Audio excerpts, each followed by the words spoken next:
ஆத்ம நண்பர்களுக்கு அடியனின் அன்பு வணக்கம்.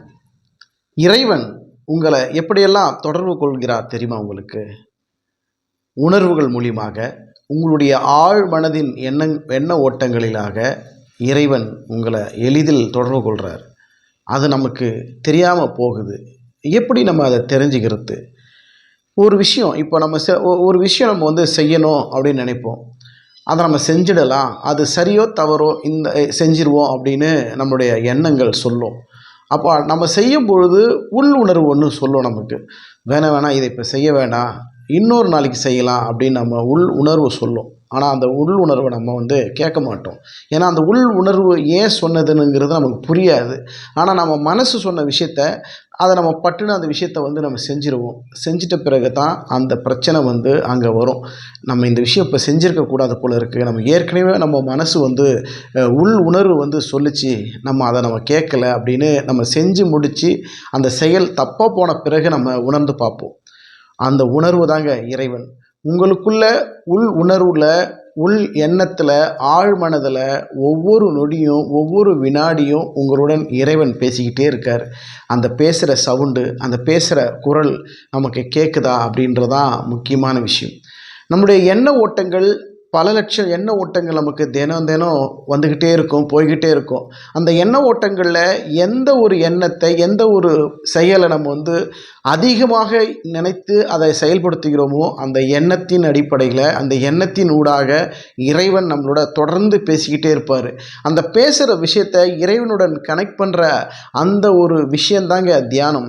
அந்த தியானம்ங்கிறது மனதை ஆட்கொண்டு, மனதை கட்டுப்படுத்தி, எண்ணங்களை, பல லட்சம் எண்ணங்கள்லேருந்து ஒரு எண்ணத்தை, ஒரு விஷயத்தை மட்டும் ஆழமாக சிந்தித்து, ஆழமாக அது உணர்வை கொடுத்து அதை நாம் வழிபட்டோம் அப்படின்னா இறைவன்கிட்ட நேரடியாக சந்திக்கிற அந்த டூல் தான் அந்த உணர்வு.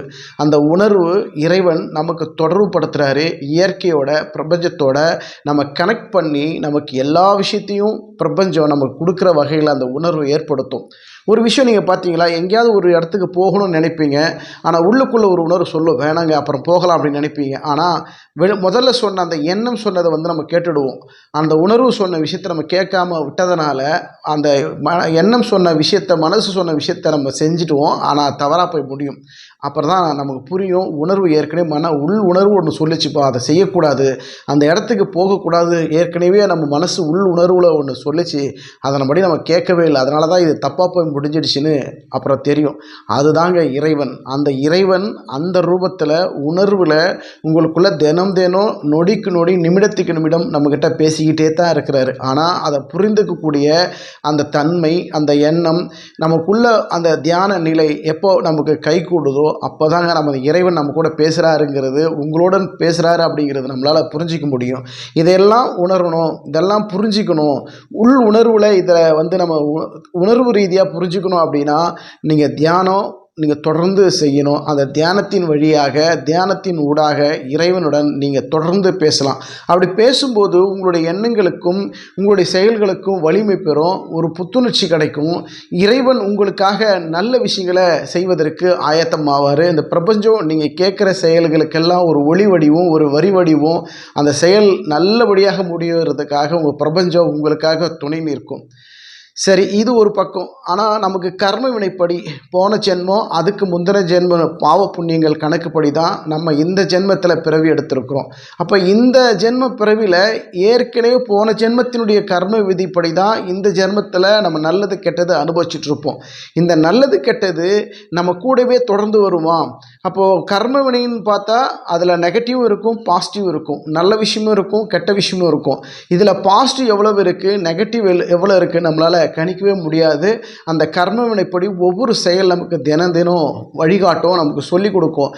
அது சோகமான விஷயமா இருக்கலாம், துக்கமான விஷயமா இருக்கலாம், சந்தோஷமான விஷயமா இருக்கலாம், மற்றவர்களுக்கு உதவி பண்ணக்கூடிய ஒரு நல்ல பாசிட்டிவ் விஷயமாக கூட இருக்கலாம். ஆனால் அந்தந்த செயல், அந்தந்த நிமிடம், அன்னன்னைக்கு அது நடந்தால் மட்டும்தான் நமக்கு அது தெரிய வரும். அதுதான் கர்ம பயன்படி அது நடந்துக்கிட்டே இருக்கும்.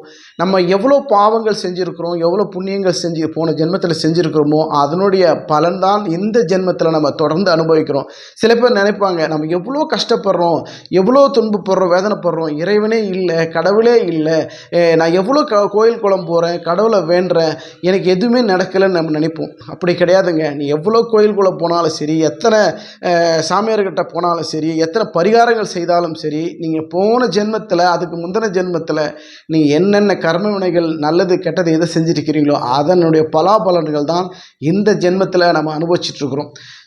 ஒருத்தர் கேட்டார், என்னுடைய நண்பர் ஒருவர் கேட்டார், சாமி நான் தினமும் தியானம் பண்ணுறேன், ஆனால் நான் தியானம் பண்ணும்பொழுது அந்த நிமிஷம் நல்லா இருக்குது, அந்த நேரம் நல்லா இருக்குது, அதன் பிறகு பார்த்தீங்கன்னா எனக்கு எந்த விதமான விஷயமும் இந்த பிரபஞ்சம் எனக்கு கொடுக்கல, நல்ல விஷயமே எனக்கு நடக்க மாட்டிருக்கு, பல ஆண்டுகள் நான் செய்கிறேன் அப்படின்றாரு. அப்போது என்ன அர்த்தம் அப்படின்னா, நீ பிரபஞ்சத்தில் நீ தொடர்ந்து தியானத்தின் மூலிமா இறைவனை தொடர்பு கொள்ளும்போது நம்ம உடனே தியானம் செய்கிறதுனால நமக்கு எல்லாமே உடனே பிரபஞ்சம் கொடுத்துரும், கடவுள் நமக்கு எல்லாமே கொடுத்துருவார் அப்படின்னு நினைக்காதீங்க.